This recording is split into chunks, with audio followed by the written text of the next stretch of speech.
এই গল্পটা আসলে অন্ধকার জগৎ বা আন্ডারওয়ার্ল্ডের এক বিশাল মহাকাব্য। এখানে এক বিশাল জালের মতো ছড়িয়ে থাকা অপরাধী, পুলিশের গোপন সোর্স বা ইনফরমার এবং মাঠ পর্যায়ে কাজ করা দুর্ধর্ষ সব এজেন্ট বা অপারেটিভদের জীবন তুলে ধরা হয়েছে। গল্পের মোড়গুলো এমনভাবে সাজানো যে এই ভিন্ন ভিন্ন পথের মানুষগুলোর জীবন একে অপরের সাথে অদ্ভুতভাবে জড়িয়ে যায়। তাদের প্রতিনিয়ত এমন সব পরিস্থিতির মধ্য দিয়ে যেতে হয় যেখানে জড়িয়ে আছে অত্যন্ত গোপনীয় সব অপারেশন আর হারহিম করা গোয়েন্দাগিরি। শুধু তাই নয়, এই পথে চলতে গিয়ে পদে পদে তাদের মোকাবিলা করতে হয় আপনজনদের দেওয়া ধোঁকা আর বিশ্বাসঘাতকতার। সব মিলিয়ে এটি এমন এক দুনিয়ার গল্প যেখানে বিশ্বাস আর অবিশ্বাসের ধুলাচলে সবাই টিকে থাকার লড়াই করছে। তো চলুন বন্ধুরা, আর কথা না বাড়িয়ে শুরু করা যাক আজকের ধুরন্ধর মুভির এক্সপ্লেনেশন। মুভির শুরুতেই আমাদের নিয়ে যাওয়া হয় 1999 সালের সেই ভয়ঙ্কর কান্দাহার বিমান হাইজ্যাকের ঘটনায়। আমরা দেখতে পাই অজয় সান্যালকে, যিনি তখন পরিস্থিতির চাপে ভীষণ অসহায়। জঙ্গিরা তাকে পরিষ্কার হুমকি দেয় যে তাদের 3 জন সঙ্গীকে যদি জেল থেকে মুক্তি না দেওয়া হয় তবে এই হাইজ্যাক তারা থামাবে না। এর ফলে বিমানের সাধারণ যাত্রীরা তো মারা যাবেই, সেই সঙ্গে আন্তর্জাতিক মহলে ভারতের সম্মানও ধুলোয় মিশে যাবে। পরিস্থিতি এতটাই খারাপ ছিল যে শেষ পর্যন্ত সরকারকে তাদের এই অন্যায় দাবি মেনে নিতে হয়। কিন্তু অজয় সান্যাল তখনই বুঝতে পেরেছিলেন যে এর ফল ভালো হবে না। তিনি ডিফেন্স মিনিস্ট্রি বা মন্ত্রক এবং ঊর্ধ্বতন কর্মকর্তাদের বারবার সতর্ক করেন। তিনি স্পষ্ট ভাষায় বলেন, আজ ওরা কান্দাহার পর্যন্ত পৌঁছেছে, আমাদের এখনোই কঠোর না হলে কাশ্মীর আর দিল্লিও ওদের হাত থেকে নিরাপদ থাকবে না। এদের শেকরুব্দ উপড়ে ফেলা দরকার। কিন্তু দুঃখের বিষয়, ডিফেন্স সেক্রেটারি অজয়ের এই কথাগুলোকে পাত্তাই দেয়নি, উল্টে তার সব পরিকল্পনা বাতিল করে দেন। অজয় জানতেন যে সামনে বিপদ আসছে, তাই তিনি একটি গোপন ফাইলও জমা দিয়ে রেখেছিলেন যাতে প্রধানমন্ত্রীর কাছে আসল খবরটা পৌঁছায়। এরপর সময় গড়িয়ে যায়, পর্দায় ভেসে ওঠে 2001 সালের 13 ডিসেম্বরের তারিখ, সেই কালো দিন যেদিন আমাদের পার্লামেন্টে হামলা হয়েছিল। এই ঘটনায় গোটা দেশ শিউরে ওঠে, বাদ যায়নি আইবি চিফও। তখন অজয় সান্যাল আবারও মিনিস্ট্রির সামনে এসে দাঁড়ান এবং বলেন, আমি তো আগেই বলেছিলাম এটা হওয়া কেবল সময়ের অপেক্ষা ছিল। মন্ত্রী তখন জানান যে প্রধানমন্ত্রী এই ঘটনায় অত্যন্ত ক্ষুব্ধ এবং তিনি চান দ্রুত কোনো বড় পদক্ষেপ নেওয়া হোক। মন্ত্রী আরও জানান যে অজয়ের আগে 3টি পরিকল্পনার কথা বলেছিলেন, তার মধ্য থেকে প্রধানমন্ত্রী অপারেশন ধুরন্ধর নামের প্ল্যানটি বেছে নিয়েছেন। যদি এই প্ল্যান সফল করা যায় তবেই আমরা সন্ত্রাসবাদীদের জবাব দিতে পারবো। তখন অজয়ের মুখে একটা মৃদু হাসি ফুটে ওঠে, যেন তিনি জানতেন এমনটাই হবে। তিনি আত্মবিশ্বাসের সাথে বলেন, অপারেশন ধুরন্ধর এটা তো সফল হবেই।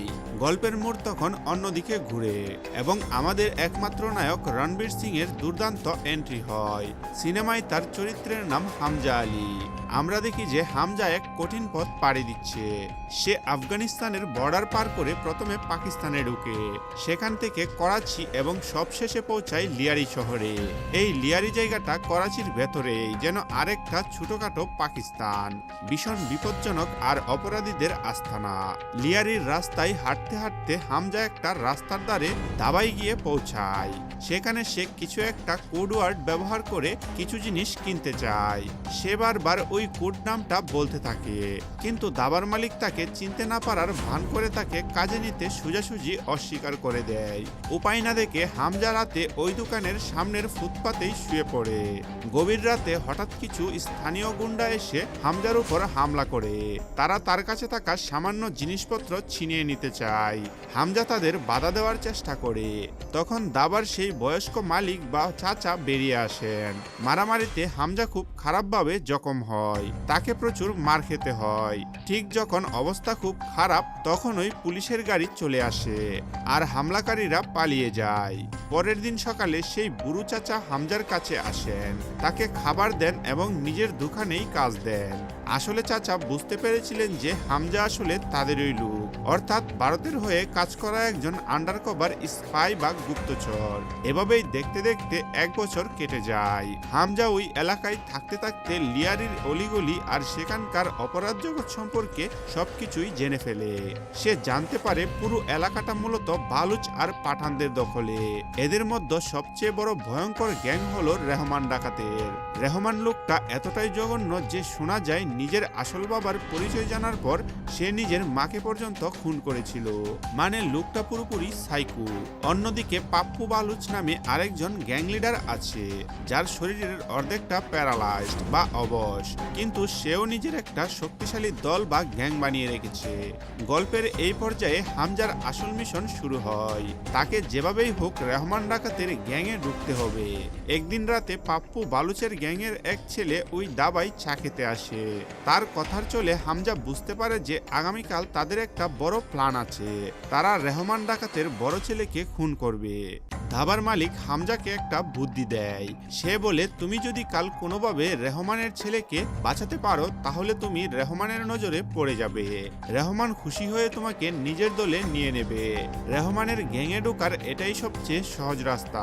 কিন্তু ধাবার মালিক চাচা হামজাকেও সাবধান করে দেন। তিনি বলেন, কাজটা কিন্তু মোটেও সহজ নয়। ওখানে প্রচুর গোলাগুলি চলবে, তুমি মারাও যেতে পারো বা মারাত্মক জখমও হতে পারো। সব শুনেও হামজা পিছপা হয় না। দেশের স্বার্থে সে এমন মরণপণ ঝুঁকি নিতে রাজি হয়ে যায়। দৃশ্য পরিবর্তন হয়, দেখা যায় একটা জমজমাট বিয়ের অনুষ্ঠান চলছে। চারিদিকে উৎসবের আমেজ। ভিড়ভাট্টা এর মধ্যেই উপস্থিত ছিল রহমান ডাকাতের বড় ছেলে এবং ছোট ছেলে। আমাদের নায়ক হামজাও সেখানে ছিল, কিন্তু সে ছদ্মবেশে। সে ওয়েটারের কাজ নিয়ে মেহমানদের জুস আর শরবত পরিবেশন করছিল। হঠাৎ করেই উৎসবের আমেজ বদলে যায় আতঙ্কে। পাপ্পু বালুচের লোকেরা উৎপেতে ছিল, সুযোগ বুঝেই তারা রহমানের ছেলেদের উপর আতর্কিত হামলা চালায়। শুরু হয় এলোপাতারি গোলাগুলি। এই হুলস্থুল পরিস্থিতির মধ্যে রহমানের বড় ছেলে দুর্ভাগ্যবশত গুলিতে মারা যায়, কিন্তু হামজা নিজের জীবনের ঝুঁকি নিয়ে ঝাঁপিয়ে পড়ে এবং রহমানের ছোট ছেলেটিকে আড়াল করে বাঁচিয়ে দেয়। সে এমনভাবে ছেলেটিকে আগলে রেখেছিল যেন মনে হয় এই পরিবারের প্রতি তার অনেক দরদ এবং তাদের বাঁচাতে সে নিজের প্রাণও দিতে পারে। এরপরের দৃশ্য হাসপাতালে। আহতদের সেখানে নিয়ে যাওয়া হয়েছে। খবর পেয়ে হাসপাতালে এসে পৌঁছায় স্বয়ং রহমান ডাকাত। তার চোখে মুখে ছিল ক্রোধ আর শোকের ছায়া। সে সোজা তার ছোট ছেলের কাছে যায় এবং জানতে চায় আসলে কি ঘটেছিল ওখানে। ছোট ছেলে তখন হামজার দিকে ইঙ্গিত করে তার বাবার কাছে ভূয়সী প্রশংসা শুরু করে। সে বলে, আব্বু, আজ যদি এই লোকটা না থাকতো তবে আমিও বাঁচতাম না। ও নিজের জান বাজি রেখে আমাকে বাঁচিয়েছে, কিন্তু আফসোস ভাইয়াকে ওরা মেরে ফেললো। ছেলের কথা শুনে রহমান তার মৃত বড় ছেলের লাশের দিকে এগিয়ে যায়। কিছুক্ষণের নীরবতা আর সুখের পর সে তার ভাই উজেরকে নির্দেশ দেয় যে হামজাকে পুরস্কার হিসেবে নগদ 1 লক্ষ টাকা দিতে। উজের ওই টাকার বান্ডিল নিয়ে হামজার দিকে হাত বাড়ায়, কিন্তু এখানেই হামজা তার আসল চালটি চাললো। সে বিনয়ের সঙ্গে সেই টাকা নিতে অস্বীকার করে। টাকার বান্ডিল ফিরিয়ে দিয়ে সে রহমানের চোখের দিকে তাকিয়ে আবেগী গলায় বলে, ভাইজান, এই টাকা আমি নিতে পারবো না। আপনি আমাদের কাছে হিরোর মতো। আপনি তো আমাদের মতো সাধারণ বালুচদের একটা পরিচয় দিয়েছেন, আমাদের মাথা উঁচু করে বাঁচার সাহস দিয়েছেন। আমি যা করেছি সেটা তো আমার কর্তব্য ছিল। আমি শুধু আপনার ছেলের জীবন বাঁচাইনি, আমি আমার নেতার আমানত রক্ষা করেছি। হামজা থামে না। সে আরো একটু নাটকীয়ভাবে বলে, বরং আমাকে মাফ করবেন ভাইজান, আমি আপনার বড় ছেলেকে বাঁচাতে পারিনি, আমার আফসোস থেকে গেল। এরপর সে ঘটনার বিবরণ দিয়ে আগুনের মধ্যে ঘি ডালার মতো করে বলে, ওরা 3 জন ছিল আর প্রত্যেকের হাতে বন্দুক ছিল। আমি ওদের চিনেছি, ওরা সবাই পাপ্পু বালুচের লোক। হামজার এই কথাগুলো ছিল তীরের মতো। একদিকে সে টাকা ফিরিয়ে দিয়ে রহমানের বিশ্বাস অর্জন করলো, অন্যদিকে পাপ্পু বালুচের নাম নিয়ে রহমানের প্রতিশোধের আগুন আরো উস্কে দিল। এরপর দেখা যায় প্রভাবশালী রাজনীতিবিদ মন্ত্রী জামিল ভাইকে। তিনি তখন বুটের রাজনীতি নিয়ে ব্যস্ত। তিনি রহমান ডাকাত আর তার ভাই উজেরকে মাথা ঠান্ডা রাখার কথা বুঝাচ্ছেন। জামিল ভাই বলেন, শুনো রহমান, এখন নির্বাচনের সময়, একটু ধৈর্য ধরো। আমাদের দল পিএমসি যদি একবার ক্ষমতায় আসতে পারে তাহলে লিয়ারি তো আমাদের হাতের মুঠোয় থাকবে। এরপর পুরো করাচিও আমরা জিতে নেব। তখন পাপ্পুর দল পালাবে কোথায়? তুমি একদম চিন্তা করো না, ওদের বিচার হবেই। তিনি কৌশলে উজেরকেও বুঝিয়ে বলেন যে যেন সে রহমানকে শান্ত রাখে। আসলে দর্শকদের বুঝতে বাকি থাকে না যে এই রাজনীতিবিদদের কাছে মানুষের আবেগ বা মৃত্যুর চেয়ে নিজেদের ক্ষমতার চেয়ারটাই আসল। অন্যদিকে হামজা তার লক্ষ্যে অনেকটাই এগিয়ে গেছে। সে এখন রহমান ডাকাতের গ্যাংয়ের একজন নিয়মিত সদস্য। গ্যাংয়ের ভেতরে তাকে হাতে কলমে শেখানো হচ্ছে কিভাবে তাদের অবৈধ সাম্রাজ্য চলে, কিভাবে নকল বন্দুক তৈরি করতে হয়, কিভাবে বর্ডার পার করে অন্য দেশের সাথে অবৈধ অস্ত্রের কারবার বা চোরাচালান চালাতে হয়। সবকিছুর খুঁটিনাটি হামজা খুব মনোযোগ দিয়ে শিখে নিচ্ছে।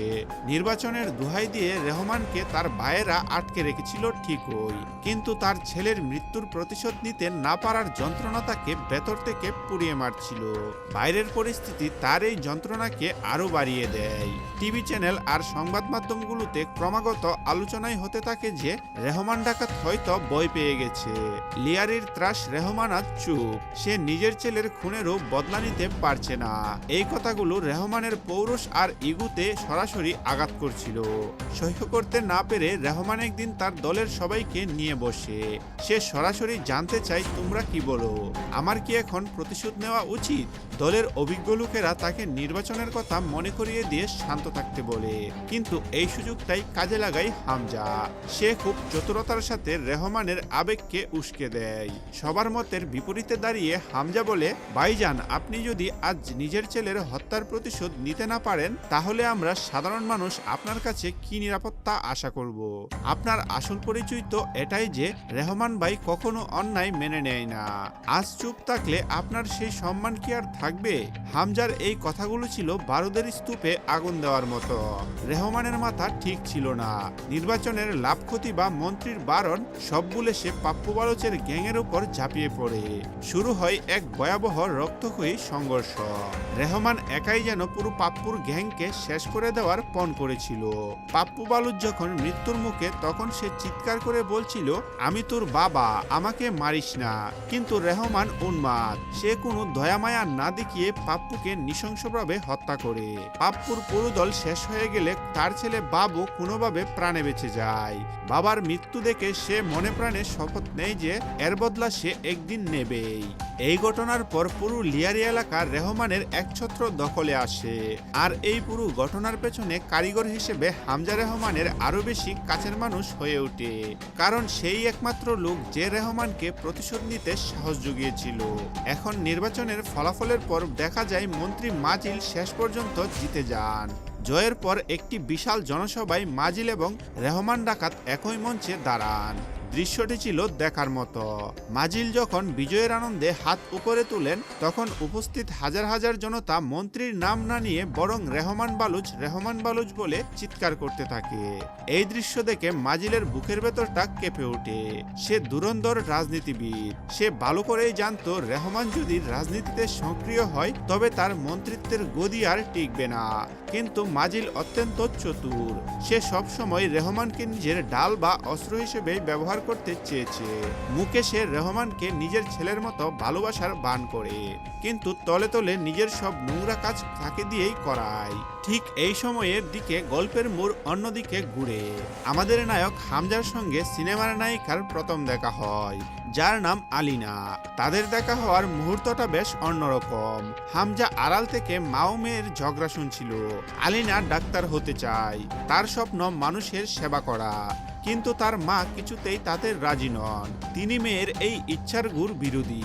তখনই জানা যায় এক চমকপ্রদ তথ্য, এই আলিনা আসলে মন্ত্রী মাজিলেরই মেয়ে, অর্থাৎ হামজা যেই শত্রুর ডেরায় বসে আছে তার নেতার মেয়ের সঙ্গেই তার পরিচয় হলো। নির্বাচনের জায়গায় ফিরে আসি। সেখানে সেদিন অনেক প্রভাবশালী এবং ক্ষমতাবান লোকজন এসেছিল। তারা রেহমানকে অভিনন্দন জানাচ্ছিল এবং প্রলোভন দেখাচ্ছিল। তাদের একজন রেহমানের কানে কানে বলে, আইএসআই এর চিফ আপনার সঙ্গে দেখা করতে চান। তিনি আপনাকে অনেক বড় একটা দায়িত্ব দিতে আগ্রহী। আপনি যদি রাজি থাকেন তবে শুধু এই লিয়ারি শহর কেন, আপনার প্রভাব প্রতিপত্তি পুরো পাকিস্তান জুড়ে ছড়িয়ে পড়বে। সেদিন রাতে বিজয়ের আনন্দে সবাই ফুরফুরে মেজাজে ছিল। রেহমানের ডেরায় মদের আসর বসেছে। হামজা তাদের খুব কাছেই অবস্থান করছিল। রেহমান মদ খেতে খেতে তার ভাই উজেরকে জিজ্ঞেস করে, আচ্ছা উজের, আমাদের আরো উন্নতি করতে হলে কি করা উচিত বলে তুই মনে করিস? উজের সাধারণ অপরাধীর মতো উত্তর দেয়, ভাইজান, আমরা এখন যা করছি এই চাঁদাবাজি স্মাগলিং, এতে অনেক উন্নতি হবে। কিন্তু হামজা এখানে একটা চাল চালল। সে আলোচনায় ঢুকে বলল, না ভাই, এভাবে হবে না, আমাদের আরো বড় করে ভাবতে হবে। আমাদের এমন ব্যবস্থা করতে হবে যেন সব সময় হাতে প্রচুর নগদ টাকা থাকে। আর সবচেয়ে বড় কথা, আমাদের এখন হোয়াইট কালার বা ভদ্রবেশের অপরাধী হতে হবে। আমাদের এমন লোকদের সঙ্গে মিশতে হবে যারা নিজেরা পর্দার আড়ালে থাকে কিন্তু অন্যকে সামনে রেখে কলকাঠি নাড়ে। আমাদের সেই স্তরে পৌঁছাতে হবে। হামজার কথা শুনে উজির তখন আসল গোপন তথ্যটা ফাঁস করে দেয়। সে বলে, তুমি কি জানো ওই বড় বড় লোকদের কাছে এত টাকা কোথা থেকে আসে? ওরা আসলে জাল টাকার ব্যবসা করে। আমরাও সেটাই করি, কিন্তু ওরা সেটা করে পুরো পাকিস্তান জুড়ে।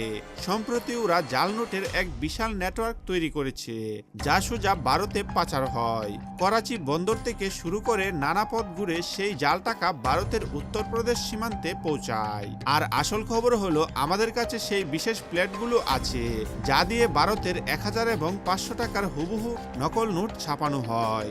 এই সূত্র ধরেই রেহমান সেই প্রভাবশালী চক্রের সঙ্গে দেখা করতে যায়। হামজা ও ছায়ার মতো তার সঙ্গে যায়। সেখানে গিয়ে দেখা যায় এক ভয়ানক দৃশ্য। সেই মিটিংয়ে উপস্থিত ছিলেন স্বয়ং আইএসআই এর চিফ মেজর ইকবাল। তার সঙ্গে ছিল আন্তর্জাতিকভাবে নিষিদ্ধ এবং মোস্ট ওয়ান্টেড কয়েকজন সন্ত্রাসী। মিটিং এর উদ্দেশ্য ছিল পরিষ্কার।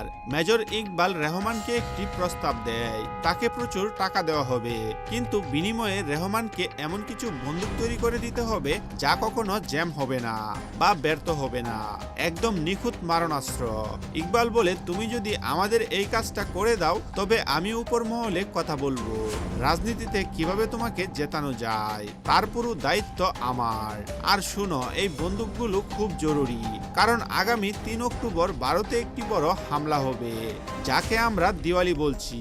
সেখানে এগুলো ব্যবহার করা হবে। হামজা চুপচাপ দাঁড়িয়ে সেই ভয়ঙ্কর ষড়যন্ত্রের কথা শুনছিল, কিন্তু রেহমান ডাকাত অপরাধী হলেও তার নিজস্ব কিছু নীতি ছিল। সে সরাসরি এই প্রস্তাব নাকচ করে দেয়। রেহমান বলে, আমি টাকার জন্য নিজের লোকদের সঙ্গে বিশ্বাসঘাতকতা করব না। আমি জানি এই বন্দুক আর বারুদ আপনারা শুধু ভারতে ব্যবহার করবেন না, প্রয়োজন হলে পাকিস্তানের সাধারণ মানুষের উপর, আমার বালুচ ভাইদের উপরও আপনারা এগুলো চালাবেন, কারণ আপনারা এই রাষ্ট্র বা এজেন্সি আসলে কারোর আপন নন। রেহমানের এই প্রত্যাখ্যান শুনে ইকবাল ক্ষিপ্ত হয়ে ওঠে। সে হুমকি দিয়ে বলে, এখানে অনেক টাকার খেলা আছে রেহমান, ভেবে দেখো এই দেশের জনগণ তোমাকে কি দিয়েছে। তারা তোমার ছেলেকে তোমার কাছ থেকে কেড়ে নিয়েছে, তাই সাধনা সেজে এই লাইনেই থাকো। রেহমান তখন সিংহের মতো গর্জে ওঠে। সে বলে, মনে রাখবেন আমার নাম রেহমান ডাকাত। যদি কেউ আমার সঙ্গে বেইমানি করে তবে আমি তাকে এমন মৃত্যুই দিই যা দেখে শয়তানও ভয় পায়। এই বলে সে গটগট করে মিটিং ছেড়ে বেরিয়ে যায়। রেহমান বেরিয়ে যাওয়ার পর পরিস্থিতি জটিল হয়ে ওঠে। যেসব রাজনীতিবিদরা মঞ্চে রেহমানের প্রশংসা করেছিল তারা সঙ্গে সঙ্গে মন্ত্রী মাজিলকে ফোন করে।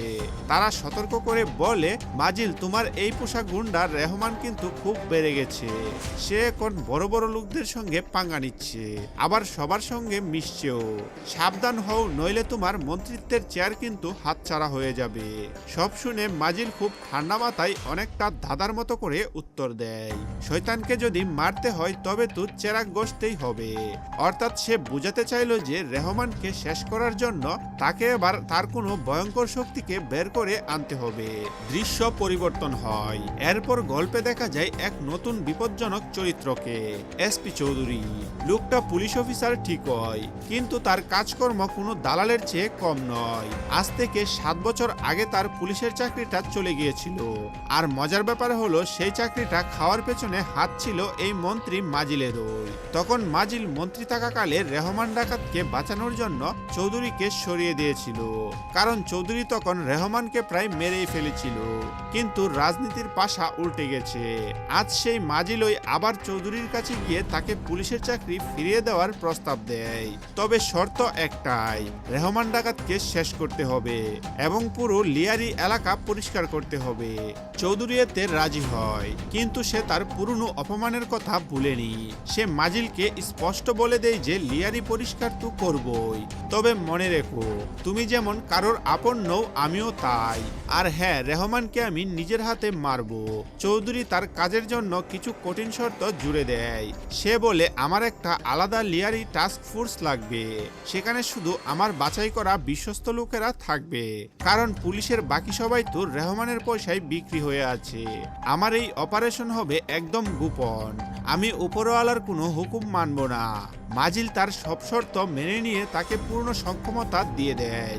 অন্যদিকে রেহমান ও তার দলবল বালুচ ইউনিট ফোর্সের সঙ্গে দেখা করে। আইএসআই চিফ ইকবাল যেমনটা চেয়েছিল ঠিক তেমনই অস্ত্র এবং গোলাবারুদের ব্যবস্থা করা হচ্ছে। রেহমান নির্দেশ দেয় যে বন্দুকগুলোর নকশা এমন হতে হবে যেন সেগুলো দেখতে হুবহু রুশ বা রাশিয়ান বন্দুকের মতো হয়।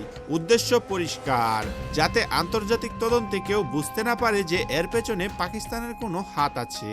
আইএসআই তো দূরের কথা, বালুচ ইউনিটের কাজ করে দিতে রাজি হওয়ায় মেহমানের দল খুশি হয়, কারণ তারা বিশাল একটা অর্ডার পেয়েছে। এবার দৃশ্যপট একটু বদলায়। ভারতের দিকে আমরা দেখি অজয় সান্যালের কাছে 500 এবং 1000 টাকার জাল নোটের খবর পৌঁছেছে। ভারতীয় গোয়েন্দারা তদন্তের গভীরে গিয়ে জানতে পারে এই ষড়যন্ত্রের আসল উৎস লন্ডনের একটি কোম্পানি আছে, যারা ভারত ও পাকিস্তান উভয় দেশের নোট ছাপানোর প্ল্যাট তৈরি করে। মন্ত্রী মাজিল একবার বিমানের যান্ত্রিক ত্রুটির অজুহাতে দুবাইয়ে থেমেছিল, আর সেখানেই সেই কোম্পানির লোকজনের সঙ্গে বৈঠক করে এবং এই জাল নোটের চুক্তিটা সারে। ভারতীয় এজেন্সি গোপন সূত্র মারফত সব জানতে পারে। অজয় তখন তার টিমকে বলে প্রযুক্তিগতভাবে ওদের ধরা কঠিন, কিন্তু ধৈর্য ধরো, ওদের সময় আসবে। তিনি আক্ষেপের সুরে বলেন ভারতের সবচেয়ে বড় বিপদ বাইরের কেউ নয়, খুদ ভারতীয়রাই। পাকিস্তান তো আমাদের দ্বিতীয় শত্রু। এর মাঝেই সিনেমার নায়িকা আলিনা এবং হামজার প্রেমের গভীর সম্পর্ক হতে থাকে। শুরুতে হামজা আলিনার কাছে গিয়েছিল মাজিলের গোপন খবর বের করার মতলবে, কিন্তু বারবার সময় কাটাতে গিয়ে সে সত্যি সত্যি আলিনার প্রেমে পড়ে যায়। হামজা বুঝতে পারে পরিস্থিতি খারাপ হচ্ছে। সে আলিনাকে সাবধান করে বলে এসপি চৌধুরী লোকটা সুবিধের নয়, ওর থেকে আমাদের বিপদ হতে পারে, তুমি তোমার বাবার উপর একটু নজর রেখো। প্রেমিকের কথা শুনে আলিনা তখন নিজের বাবার উপরই গোয়েন্দাগিরি শুরু করে।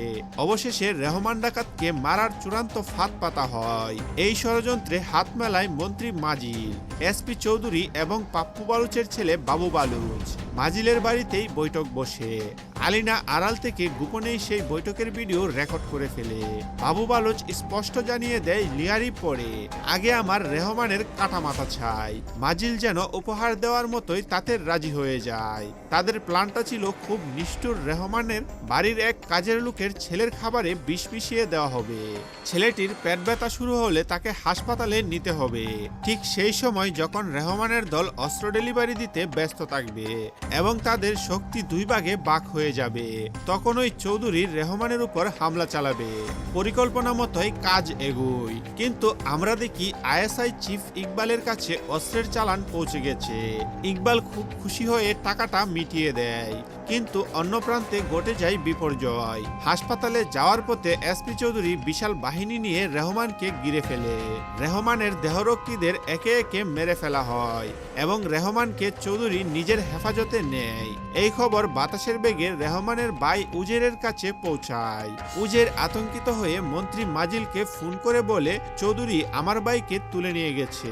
মাজিল তখন ফোনে খুব শান্ত ভঙ্গিতে মিথ্যা আশ্বাস দেয়, তুমি চিন্তা করো না, আমি এখনই ব্যবস্থা নিচ্ছি, ওকে ছাড়িয়ে আনবো। কিন্তু মনে মনে মাজিল জানতো চৌধুরী আজ রেহমানকে জীবিত ছাড়বে না। এরপর দেখা যায় হামজার মোবাইলে হঠাৎ আলিনার কল আসে। আলিনা তাকে একটি ভিডিও ফুটেজ পাঠায় এবং আতঙ্কিত গলায় বলে তুমি আমাকে বাবার উপর বারবার নজর রাখতে বলেছিলে, তাই আমি লুকিয়ে এই ভিডিওটা রেকর্ড করেছি। হামজা ভিডিওটি প্লে করতেই শিউরে ওঠে। ভিডিওতে দেখা যায় বাবু বালুচ, এসপি চৌধুরী এবং মন্ত্রী মাজিল একসঙ্গে সঙ্গে বসে রেহমান ডাকাতকে হত্যার নিখুঁত ছক কষছে। ভিডিওটি দেখে হামজা পরিস্থিতির ভয়াবহতা বুঝতে পারে। সে কাল বিলম্ব না করে আলিনাকে করার নির্দেশ দেয়, শুনো, পরিস্থিতি খুব খারাপ, তুমি এক্ষুনি সবকিছু ফেলে সোজা আমার বাড়িতে চলে যাও। যাওয়ার পর ফোনটা একদম সুইচ অফ করে দেবে এবং ভেতর থেকে দরজা বন্ধ করে রাখবে, কাউকে ভেতরে ঢুকতে দেবে না। ততক্ষণে এসপি চৌধুরী তার পরিকল্পনা মতো কাজ শুরু করে দিয়েছে। রেহমান ডাকাতকে তুলে নিয়ে একটি জনমানবহীন নির্জন জায়গায় নিয়ে যাওয়া হয়েছে, যেখানে তাকে শেষ করে দেওয়া হবে। কিন্তু হামজাও দাবার চাল চালতে শুরু করে। সে মন্ত্রী মাজিলকে সেই গোপন ভিডিওটি পাঠিয়ে দেয় এবং সরাসরি হুমকি দিয়ে মেসেজ দেয়, শুনো মাজিল, যদি রেহমান ভাইয়ের গায়ে একটাও আঁচড় লাগে তবে এই ভিডিও আমি জনসম্মুখে ফাঁস করে দেব। আর শুধু তাই নয়, তোমার মেয়েও কিন্তু আর বেঁচে থাকবে না। মেয়ের বিপদের কথা শুনে এবং নিজের রাজনৈতিক ক্যারিয়ারের ধুলোয় মিশে যাওয়ার ভয়ে মাজিল আতঙ্কিত হয়ে পড়ে। সে তড়িঘড়ি করে এসপি চৌধুরীকে ফোন করে এবং অপারেশন থামানোর নির্দেশ দেয়। কিন্তু এসপি চৌধুরী তখন ভিন্ন মেজাজে।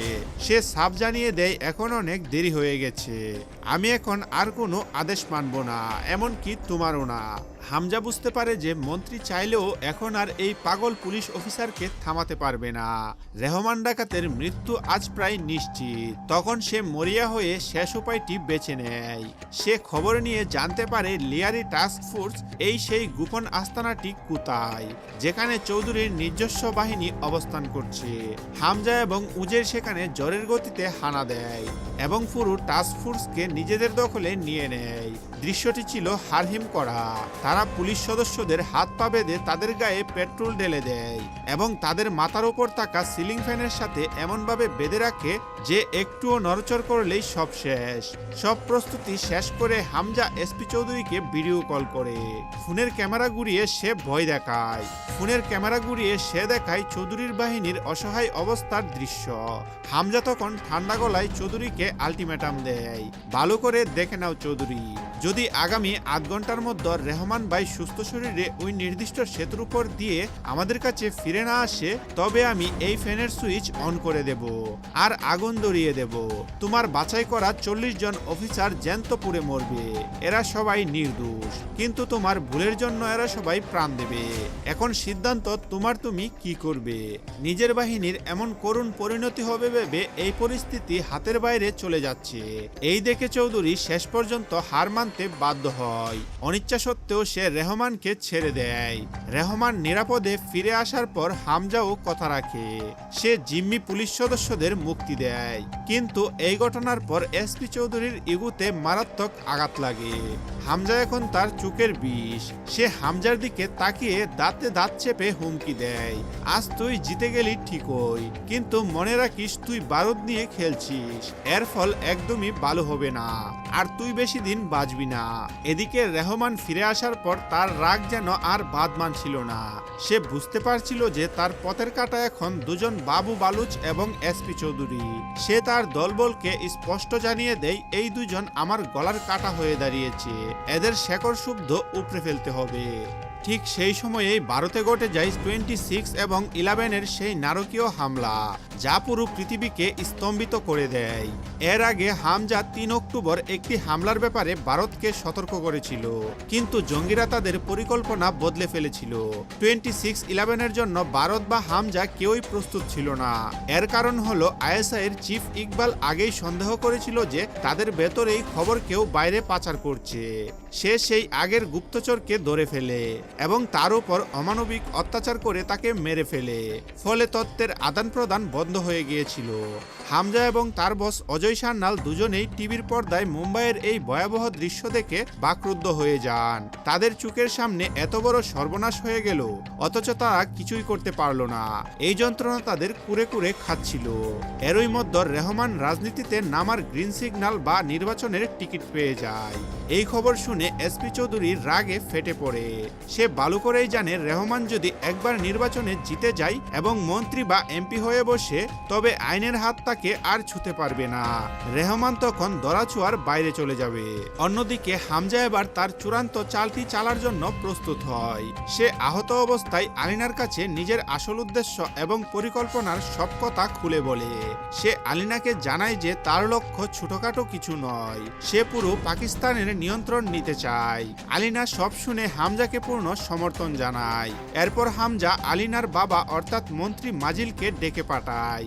মাজিল এলে হামজা তাকে সেই গোপন ভিডিওটি দেখায়, যেখানে বাবু বালুচ, এসপি চৌধুরী এবং মাজিল মিলে রেহমানকে মারার ষড়যন্ত্র করছিল। ভিডিওটি দেখিয়ে হামজা সেটি মাজিলের সামনেই ডিলিট করে দেয়। এটা ছিল তার বিশ্বাস অর্জনের একটা কৌশল। হামজা তখন মাজিলকে খুব ঠান্ডা মাথায় বুঝায়, দেখুন, আপনি রেহমান ডাকাত আর বাবু বালুচ বা এসপি চৌধুরীর মতো লোকদের নিজের গলার সাপ বানিয়ে রেখেছেন। এরা স্বার্থের জন্য যে কোনো সময় আপনাকে ছুবল মারবে। তার চেয়ে বরং আপনার এমন কাউকে পাশে রাখা উচিত যে আপনার নিজের পরিবারের হবে, আপনার রক্তের সম্পর্কের হবে এবং ভবিষ্যতে পুরো পাকিস্তানকে শাসন করার ক্ষমতা রাখবে। দুরন্দর রাজনীতিবিদ মাজিল হামজার এই কথার পেছনের ইঙ্গিত এবং লাভটা বুঝতে পারে। সে রাজি হয়ে যায় এবং সম্পর্কটাকে সামাজিকভাবে বৈধতা দেওয়ার জন্য ধুমধাম করে আলিনা এবং হামজার বিয়ের আয়োজন করা হয়। সেই বিয়েতে শহরের তাবর তাবর সব লোকজন উপস্থিত ছিল। বিয়ের উৎসব শেষ হতে না হতেই শুরু হয় নতুন ষড়যন্ত্র। 26/11-এর সফলতায় উৎসাহিত হয়ে জঙ্গিরা এবং আইএসআই এবার আরো বড় একটি পরিকল্পনা করে। তারা সিদ্ধান্ত নেয় আগামী 15ই আগস্ট ভারতের স্বাধীনতা দিবসে পাঞ্জাবে বড়সড় কোনো একটা নাশকতা ঘটাবে। এই কাজের জন্য তাদের প্রচুর অস্ত্রশস্ত্র দরকার। রেহমান এই অস্ত্র সরবরাহের দায়িত্ব নিতে রাজি হয়। চুক্তির সময় রেহমান তার ভাই উজেরকে বলে, ডায়েরিতে সব নোট করে রাখো, কবে কি ডেলিভারি দিতে হবে।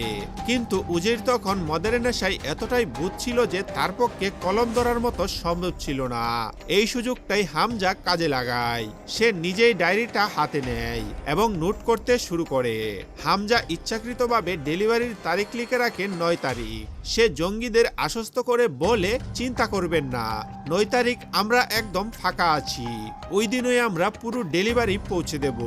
আসলে 9 তারিখটি হামজা নিজের কোনো বিশেষ পরিকল্পনার জন্য নির্ধারণ করেছিল, যা কিনা জঙ্গিরা খুনাক করেও টের পায়নি। দেখা যায় রেহমান ডাকাত নিজেকে একদম বদলে ফেলার চেষ্টা করছে। সামনেই নির্বাচন, তাই সাধারণ মানুষের ভোট পাওয়ার জন্য সে দান খয়রাত আর ভালো কাজের নাটক শুরু করছে। ঠিক সেই দিনই ছিল তাদের সেই বিশাল অস্ত্রের চালান বা ডেলিভারি দেওয়ার তারিখ। রেহমানের ভাই উজের কিন্তু এসব একদম বন্ডামি সহ্য করতে পারছিল না। তার কাছে মনে হচ্ছিল রেহমান তার আসল রূপ ভুলে গিয়ে মেকি নেতা সাজার চেষ্টা করছে। তাই সে রাগে পার্টি ছেড়ে চলে যায়। এই সুযোগটাই কাজে লাগায় হামজা। সে রেহমানকে বলে যে সে নিজেই গাড়ি চালিয়ে তাকে নিয়ে যাবে। রেহমানের গাড়ির আগে ও পেছনে কড়া নিরাপত্তা কর্মী বডিগার্ডদের গাড়ি ছিল। হামজা খুব কৌশলে মূল রাস্তা ছেড়ে গাড়িটিকে একটি নির্জন জঙ্গলের রাস্তায় ঢুকিয়ে দেয়। গাড়িতে থাকা রেহমান এবং তার সঙ্গীরা তখন নিশ্চিন্তে ঘুমাচ্ছিল, কারণ হামজার উপর তাদের অন্ধবিশ্বাস ছিল। হঠাৎ গাড়ির ঝাঁকুনিতে রেহমানের ঘুম ভেঙে যায়। সে জানালা দিয়ে বাইরে তাকিয়ে অবাক হয়ে জিজ্ঞেস করে, কিরে হামজা, এটা কোন রাস্তা, আমরা কোথায় যাচ্ছি? হামজা তখন চটজলদি একটা অজুহাত দেয়। সে বলে, ভাইজান, মেইন রোডে প্রচুর ট্রাফিক জ্যাম, আর উজের ভাই মাল ডেলিভারি দিতে অন্য রাস্তায় গেছে, তাই আমরা শর্টকাট নিচ্ছি।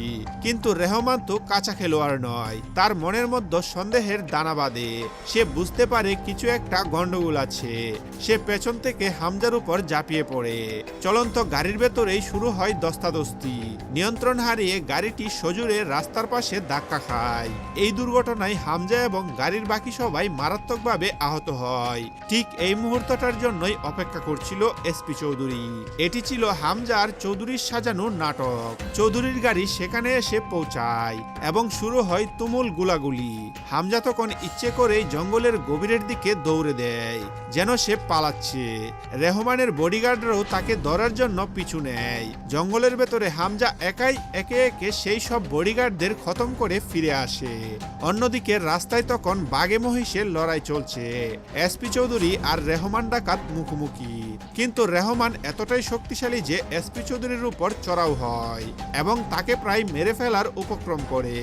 চৌধুরী যখন মৃত্যুর একদম কাছে, ঠিক তখনই হামজা সেখানে ফিরে আসে।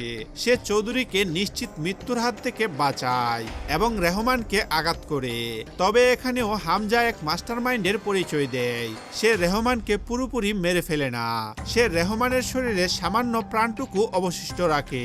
এরপর সে নাটক শুরু করে। সে চিৎকার করে নিজের দলের অন্য গাড়িগুলোকে থামায় এবং এমন ভাব নেয় যেন সে রেহমান ভাইকে বাঁচানোর আপ্রাণ চেষ্টা করছে। তাকে তড়িঘড়ি করে হাসপাতালে নিয়ে যাওয়া হয়। হামজার এই অভিনয় এতটাই নিখুঁত ছিল যে উজির আবারও তাকে বিশ্বাস করে বসে। রেহমান মারা যায়, কিন্তু সবাই জানে যে হামজা তাকে বাঁচাতে গিয়ে নিজের জীবন বাজি রেখেছিল। ফলে দলের সবার কাছে হামজা আরো বড় হিরো হয়ে ওঠে।